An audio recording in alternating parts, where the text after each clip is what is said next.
Hi, and welcome to the Human Systems Intervention channel. My name is James Conklin, and today I'm going to be talking to Kate Woolhouse. Kate is an independent consultant in Montreal, where she designs unique interventions into human systems using a variety of methods, including process consultation, design thinking, appreciative inquiry, open systems theory, and so on. In the last couple of years, she's worked with more than 10 clients, including large multinationals and small nonprofits. And this past summer, she started a think tank in Montreal dedicated to bringing practitioners together to share their stories from the field, review strategies and tools, and design meaningful interventions for positive impact. Well, hi, Kate. Thank you so much for agreeing to talk to me today. I'm really looking forward to hearing about this consulting experience that you're going to step us through. And what I'm going to do for the most part is I'm just going to sit here and listen and take it all in as you're describing this. And if along the way, something occurs to me that I think would be useful to clarify, I may come in. And then when you're done, I hazard a guess that we're probably going to have a bit of a conversation. But for now, then, I'm just going to kind of turn it over to you to step us through this presentation. Okay, great. Thank you. Thanks for inviting me on. I have a case study to go over, and I thought that I would break it up into a few different stages or ways of talking about it. So the first is I'll just describe the presenting problem that I was contacted with. Then I'll take you through the design process and what informed that process and how I made some decisions around what activities and interventions to use. Then I'll talk a little bit about the intervention itself and finally offer some reflections. Okay, so the presenting problem was I was contacted by a member of the leadership team of an organization, and they were interested in having two departments come together to work together that had traditionally not had to do so. They both work with the same customer base, but they offer different versions of a service. So I wanted to share a few points further about that presenting problem. One of which was that this was framed as a strategic imperative. So the organization had decided that these two departments working together was critical in achieving their priorities moving forward. And this was decided upon by the management team, the leadership committee of the organization, and mobilized. When I entered the system, this had been decided a while ago. And so I kind of came into the middle of it all. So the two departments had been working separately for many years, over 20 years. So that was an important piece of information that I needed, and I also dug into that a little bit more deeply that I'll talk about a little later. They were very different organizational cultures. So the first was very technology focused, and what they were interested in reaching the widest amount of people in terms of their customer base. They're a very agile department. They do rapid prototyping. They work. Speed is really important to them, and being able to reach the most people at the fastest rate are their priorities. And the second department was very pedagogy focused. So they were really interested in the quality of an experience, having the deepest reach. They were really founded in tradition, research and evidence-based methodologies were very important to them. And so even though they had the same customer base, as I said, they really were coming from two different angles.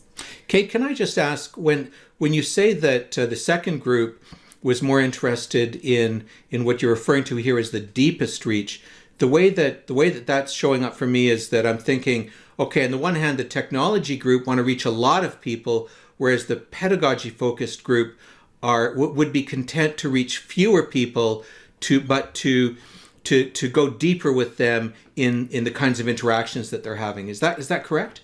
That's exactly right. Okay. Yes. Thank you. That's helpful. So with that, I started doing my data collection, and that data collection informed what we would call the contracting phase. And so this was post-environmental scan. And what I want to highlight about this is that the way that the contract worked for this particular client was that we decided on, we developed a shared understanding of our expected outcomes. And it was important for me to be very clear about that. So the two expected outcomes that we designed together, myself and the client, were the first was build a relational foundation for these two departments. They worked on different floors of the organization. They literally didn't even talk to each other. They would see each other in passing, and that was really about it. The second piece for the outcomes was to establish a shared mission, principles of how they're going to work together, and then roles and responsibility moving forward. So the idea was not just to establish a working relationship, but then also to make that actionable. So I'm just going to share with you the components of the design process. In looking at the screen now, you'll see that I've listed them. I didn't do it exactly like this when I was going through the design process. I did my research, I thought about what might be helpful, and out of that grew my design. But now what I can do in retroactively looking at it, I can see where I intentionally brought in specific activities to speak to or to develop what I would consider a relational foundation. So for this design, I brought in there were 5 different places at which I saw opportunities for building relationships. So the icebreaker I used was called impromptu networking activity from the Liberating Structures model. I'll speak more to that afterwards, but I just wanted to talk a little bit about why I think an icebreaker is really important. One of the things that I found really helpful about this icebreaker was that it initiates participation immediately. So people were walking around the room, speaking to each other. I brought in 3 questions for them to discuss, and they had about 2 minutes, and there was no maximum group size. It was just like a mingling. It helps shy people come out. It helps people connect to one another, sort of in a low consequence environment. But then also it starts to shape the direction of the work. The purpose of why we're all here starts to come out. So that was nice. It was a nice way of bringing some purpose to the day. The ground rules that we established was based on a normative group effectiveness model developed by Roger Schwartz in this book, the Skilled Facilitator Field Book. And so the reason why I brought that in is that it allows for the consultant and the group to have shared language around our assumptions and our expectations for the day. And it helped us move through the day with a grounding. So those norms stayed up for the duration of the day. Okay, and can I ask, was that a comfortable exercise for people establishing ground rules, or in these 2 cultures, was this something that they weren't used to doing? It's a good question. It seemed to me that it was the first time that they had been asked to, or perhaps been presented with, sort of like a rule book for the day, a playbook. Right. Okay. I'll give some examples of what some of those were. Test assumptions, provide examples. So if throughout the day someone said something and maybe someone was confused or didn't land the way it was intended, one way of inquiring deeper would just simply ask, could you please provide some examples? So that was a good way for people to inquire deeper, right, into the meaning and the intent behind comments. And were the rules up on the wall or something throughout the day? Yeah. Yeah, okay. Yeah, throughout the day. Yeah. So the third method I utilized to help people build on that relational foundation was mixed group working groups. So obviously, and I'll take you through more specifics later, but I was very specific to make sure that groups were mixed. So people from each department were in one group together.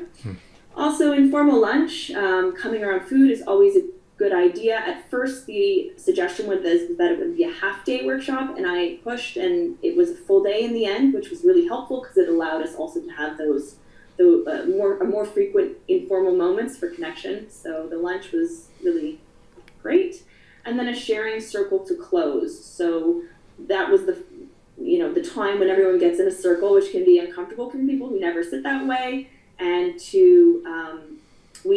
I used for that specific activity, I used an arts-based activity where I provided powerful imagery and people could go around, pick one up, and then bring it back to the circle, and we shared all together, using that image to talk about their experience. Right. So those were some of the ways in which I built the relational foundation over the course of the day. Those are the pieces that went into the design. The second objective was establishing a working relationship and making it actionable. So I used three main designs for that. It was the environmental scan, the task mapping, and purpose to practice. So I'll take you through them one at a time and explain why a little bit I used those. So the environmental, here we are, excuse me. So this is the overview of the intervention design that I used. You can see how it was split up over the course of the day. And then so icebreaker, ground rules, environmental scan and task mapping, lunch, purpose to practice is where I brought in the mixed working groups, next steps, and closing circle. So I'm going to take you through a few of the main pieces of the intervention design. So the environmental scan, this is based on OST, Open Systems Theory, developed by Red Emery. It's a socio-ecological model. And the purpose for me in bringing in this specific activity was I wanted to move the group away from feeling that this was mandated from above and that they had to be working together because someone said so. This was sort of the feeling around it. Through my data collection, I realized that people were sort of not really clear why they had to work together. If they had worked separately for 20 years, why now, right? So the purpose here, as I was mentioning, was to shift this from being mandated from above towards a more holistic understanding of the importance and potential of working together. And I felt that was critical. So I've added a few points here into why you might use the environmental scan and what it can do to benefit a group. So the second thing that we did was task mapping. The task mapping is also from OST, and what it does is it basically maps out the current key, like the critical pieces of each department. Because they had never worked together before, I thought it was important that they both understand what the other does. And maybe not only what they do, but the underlying factors and values behind why they do what they do. My sense in my data collection was that there was an assumption being made that they were functioning from very different values.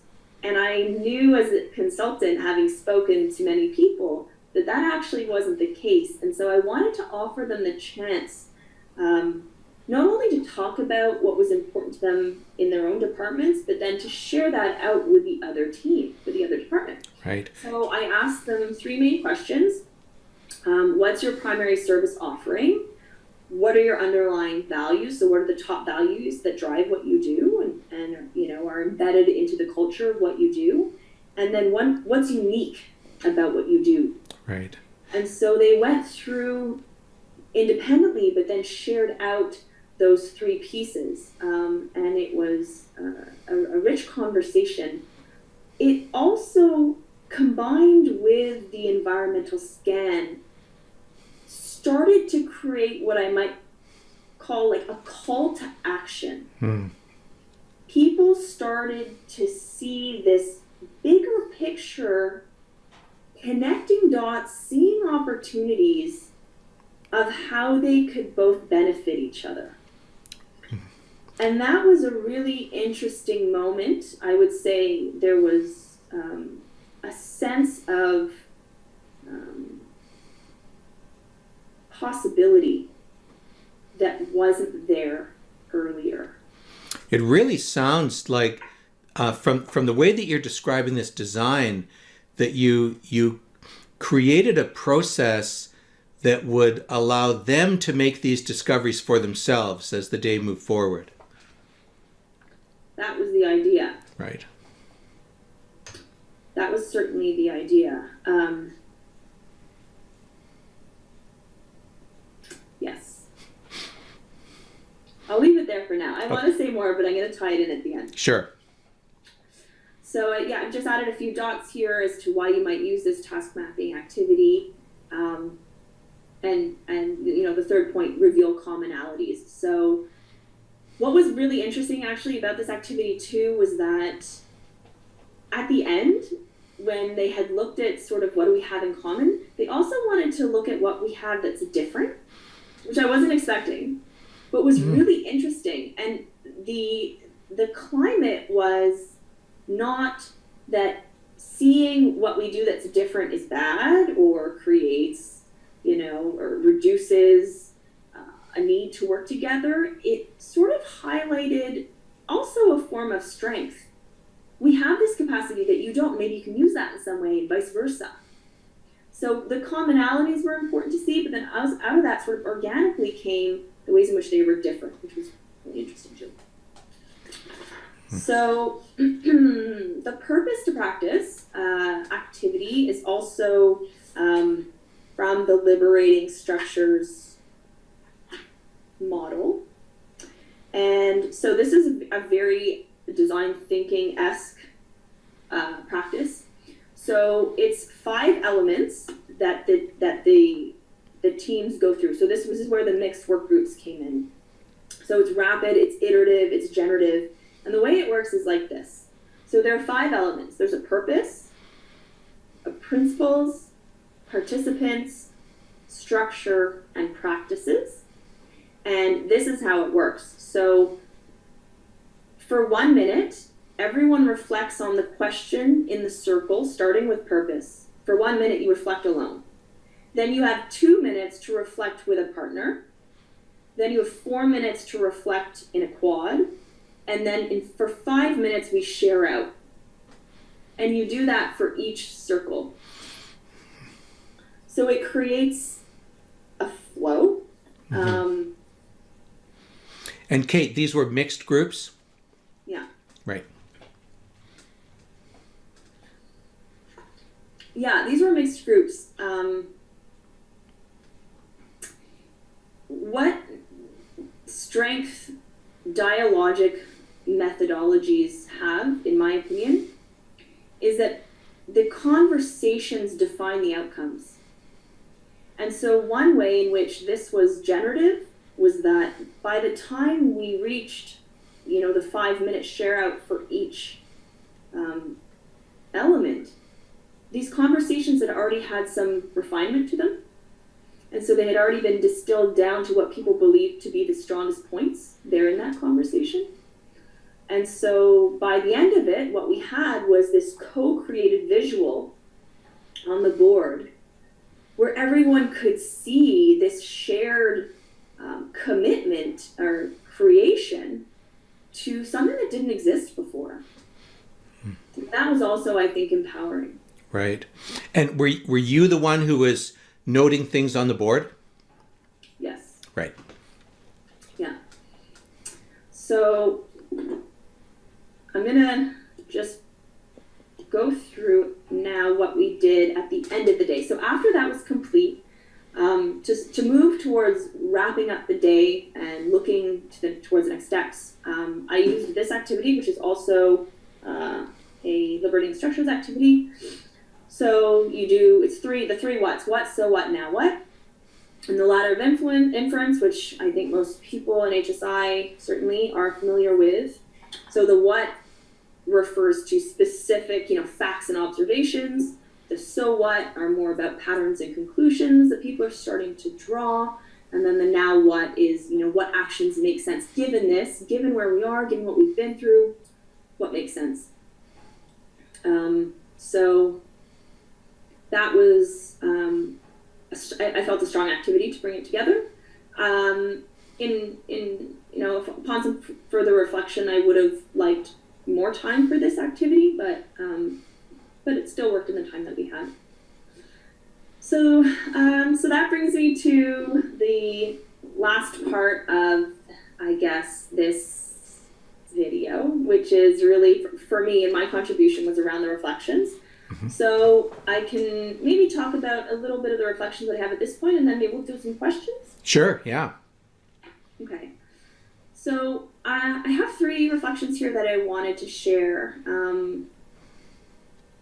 There are more that I have, but I think that for the purpose of what we're doing, I think that these are big enough and standalone. The complexity of design work. So one of the challenges that I'm learning as a consultant is that at the beginning, when we're going through the contracting phase, even before that, you're building relationships, you're navigating stakeholder engagement, trying to understand who's on board, trying to understand who's the gatekeepers, who's pulling the trigger, who are all the players in the system. And then you go into your data collection, and that informs your contract, and you're working through proposals and things like that. There are, I think for me, 3 main sources of information that I have to manage. One is what I'm being told by the system. The other is what I'm collecting through my data. And the other is what I'm, in my opinion, what's coming out is what I think will be helpful. And these 3 sources of information have to be managed consistently and constantly. And I think that therein lies a complexity that I myself am still getting, to understand. And that brings me into my second point, talking about where, the system is in the room. So for this particular case, there was someone from that leadership committee who decided to attend. The facilitation consisted of, it was 16 people, 14, 7 from each department, and then 2 administrators. And one of the administrators was someone from the leadership committee bringing in this strategic imperative. And there were moments at which that person tried to bring up what we might call some sticky issues, or address some tension and some conflict. And the people in the room were perhaps not prepared to talk about it, or not in that format, or not yet, because there was no response. There were a few times in which I was told during the data collection period, there's some conflict or tension or competitiveness. There were a few words used to describe what might be causing some friction. And given the opportunity, I think there were at least 2 times, maybe even 3, given the opportunity of saying, is there anything else we need to talk about, or do we need to pause to address this? There was no one was jumping up. Right. And so one has to move forward as a facilitator, one has to move forward as a consultant. You make those decisions, knowing that the unspoken and the undiscussable is always in the room. So I think that's a challenge too for consultants, for facilitators. And then the third piece is around uncertainty and ambiguity. So I left the system after that day. I spoke with the contact, and I presented her with sort of an overview of my recommendations. She did ask for that, not a formal report, just, hey, if we were to, find some more money or some more time to do the next step, which is typically how this all works, what might we do, or what do you think you could do? And so I mentioned a few ideas, and that's that. That's, as a contractor, that's it. That's where it ends, unless you're invited back in. And so that leaves you wondering, did I do everything in a way that, was it all helpful? Or did I give enough time for this? Did I, move on too fast from that? Did I honor what the objectives were? Did I get there? And those are some of the questions that, with some feedback, which I did ask for and I did receive, you do get some ideas. But there remains many unknowns, and that can be a little unnerving. at times. But you make decisions. You make decisions with the best of your ability, with reflecting in action as much as possible. And those decisions often result in successes, but also result in more questions, I think. Yeah.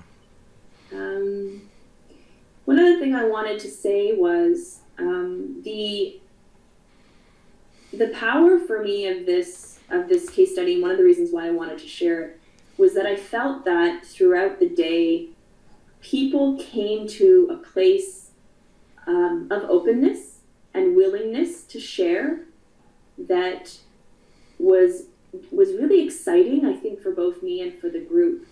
And one of the lessons that I learned about, always lots of lessons about what doesn't work well, but one of the things that I want to share that I found worked especially well with this group, and perhaps the conditions under which this group are working together, was that when there are two parties, two teams, two departments that don't traditionally work together, but there's a need to, and it would increase value. One of the ways in which we can really help people see that, or perhaps help them connect to each other, is that when people are given an opportunity to talk about what they do, and you see a sense of passion and pride in their eyes, and you see them smile when they talk about what they do, you connect. You feel it viscerally. And when people have the chance to do that, I found during this intervention, during this workshop, that was the main catalyst that allowed people to get to the next step of buying in to the possibility of working together. That's what it took. It took to connect as humans first, before being truly willing to look at the next, perhaps more mechanical or more functional side. So I felt that worked really well, and I credit that to the dialogic and discursive approach, where we're moving from subject to subject.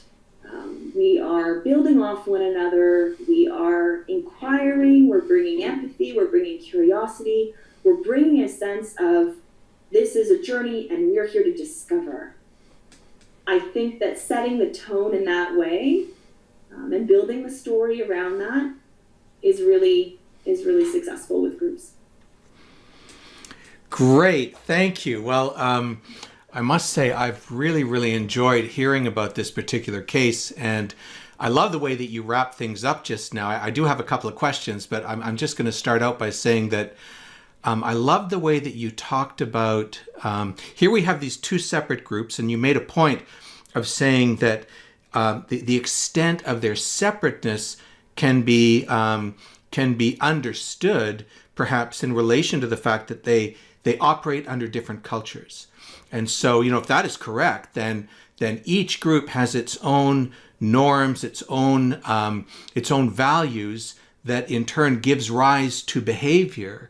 And if they are indeed going to be merged and meshed and they're going to be working together, these two cultures need to become one culture, and this one culture needs to then support all of the behaviors needed for this merged group to continue to be a success. And I loved how you set that up by saying how, there's the breadth of relationship that's important to the one and the depth of relationship that's important to the other. So it's giving us a sense of the challenge that lies ahead, an exciting challenge that lies ahead for these groups. And the way that you talked about how it was that possibly the essence of this work, in this particular case, the essence of this work is to get them actively, so through actions, to get them making connections with each other.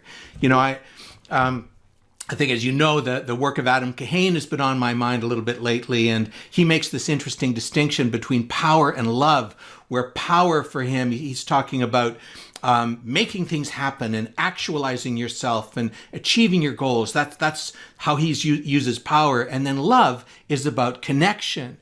And so, you talk about this and I think, yeah, that's right. These are two successful groups. They make things happen. They get things done. But now for a period of time, in order for them to live the vision of the organization and come together in an integrated group, they're going to need to be spending more attention, putting more time into connection for a while. So, yeah, I thought that was very, very interesting, Kate. Yeah, thanks. Yeah.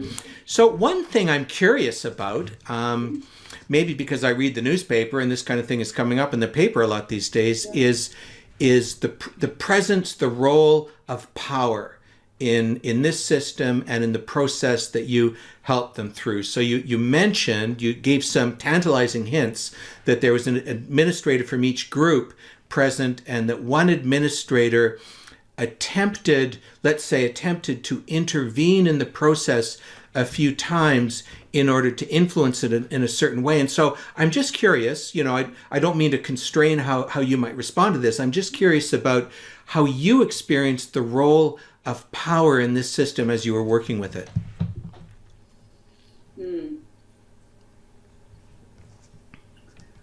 So I believe that the power of someone in a room is often dependent upon the context environment outside of that room. I mean, that goes without saying. What I mean to say is that I, as a facilitator, I do my very, very best to neutralize a room. And you can do that through design, and you can do that through establishing norms, and you can do that through how you direct and redirect and pivot. The times at which this person attempted to leverage their role in the organization to influence the group, I think she did so with her agenda behind her and her very real need to meet that agenda in order for her to feel validated by her seniors. And so I believe that she had good intentions.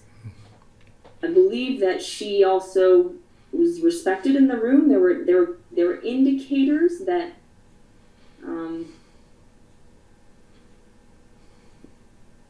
that what she was saying was of value, and that people appreciated her sharing it. It was like a different angle. It was just more information for people to gnaw on, to chew on. I think what was interesting about it was that her interpretation of the fact that people weren't ready to speak about it, or that they chose not to speak about what we might call the elephant in the room, what she considers the elephant in the room. For her comment on that was, today there were people, these aren't her words, these are my words, just for confidentiality, but that people stood their ground. And people remained in their corners, was how she interpreted it. So I think for her, it gave her more information too around, well, that's going to inform where my work needs to go from here. For me, as the facilitator, what that said to me was, it's about it's readiness of the group, right? So for me, the group wasn't ready to go there. That's not an indication that they're never going to be ready to go there, or that under different circumstances, they might be ready to go there. But right here, right now, today, it's not going to happen. Yeah. And so one of those things I had to reflect on that is about, ambiguity and uncertainty was, did I provide enough space, physical, emotional, conversational, for those tough subjects to be raised if indeed it was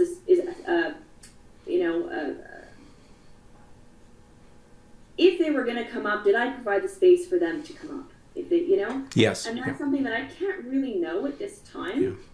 What I do know is that whatever that elephant in the room is, according to this woman, or whatever she was hoping and pushing for to come out of that group, not ready. The group wasn't ready. Fine. What they were able to do, I think, was progress in other ways that might ultimately shift how people perceive that problem. Mm-hmm. Again, I can never know that, or Right. one has to Yeah. move on. Well, you said early on that the system is in the room, and as you know, the kind of work that I do, I often use the phrase, the problem is in the room. The problematic situation that we're working with is in the room.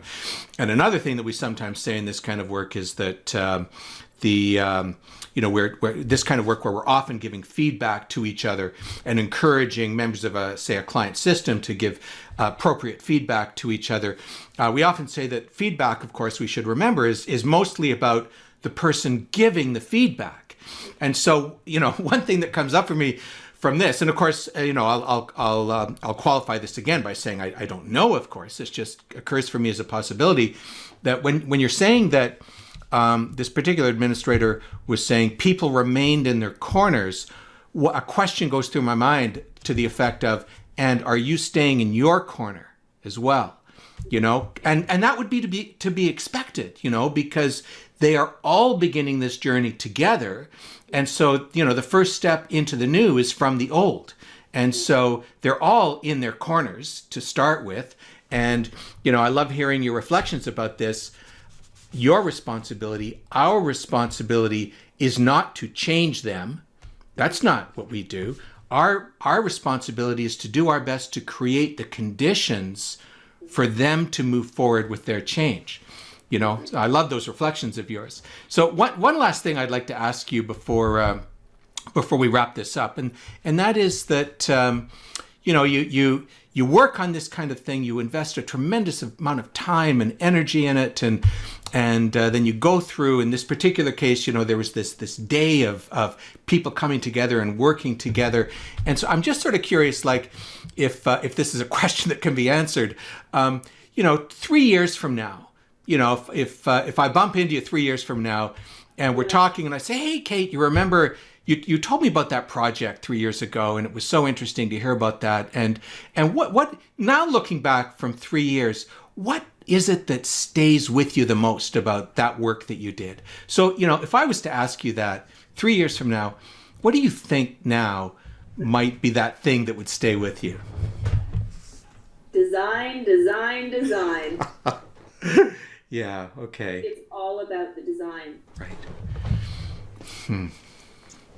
I can elaborate a little bit. Please. I put a lot of work into this design, and the day was very smooth. And for me, design work is not so much, it's not about being over-prepared. I'm not suggesting that you plan every minute. That would be silly. And you certainly need to leave time for the unexpected. What I mean by design is that to just constantly, to go back to the complexity, constantly go back to all of the information that you have and try and design for the best possible outcome, the maximum positive impact. Think holistically. That is what has stayed with me about this particular case. I thought about how I wanted the day to feel. I thought about how I wanted to feel about it in 3 years. I thought about, these were highly efficient, productive, intelligent people, and that was it can be intimidating. But if you are rigorous in your design and you remember who you're designing for, I think ultimately you will bring value. Yeah, when I think back to a couple of the earlier slides that you showed, where you showed, the objective and then the activities that were going to bring that objective to life, move it forward. I looked at that and I thought, wow, the conscious intentionality that went on within this work is is really, really impressive. That's what struck me. It's a case study for students preparing themselves to do this kind of work. The importance of being very clear on your current hypotheses and on your intentions to help the group move forward. Kate, I want to thank you for spending this time. That was very generous of you. And I know I learned a lot. I expect other people who are viewing this have learned a lot from this. And I do hope that you will come back and tell us more stories about future engagements at some point. Will do. Thanks, Dr. Conklin. It was a pleasure to be here. Okay, great. Thanks so much. Take care. I hope that you enjoyed today's video. And I wanted to let you know that Kate has told me that she would be happy to answer questions about the content of her video, and I'm showing you her email address here on this particular slide. I also wanted to say that this channel and the videos in this channel are, you might say, the inspiration of some members of the faculty and some students and some grads from the Human Systems Intervention program at Concordia University. And those of you who might be interested in looking into doing a master's in Human Systems Intervention with us, you can find information about the program on the university website. Just Google Human Systems Intervention Concordia University and you're sure to find us. Be sure to check in with us again soon. We'll be posting these videos quite regularly, and so a new one will be coming along quite soon.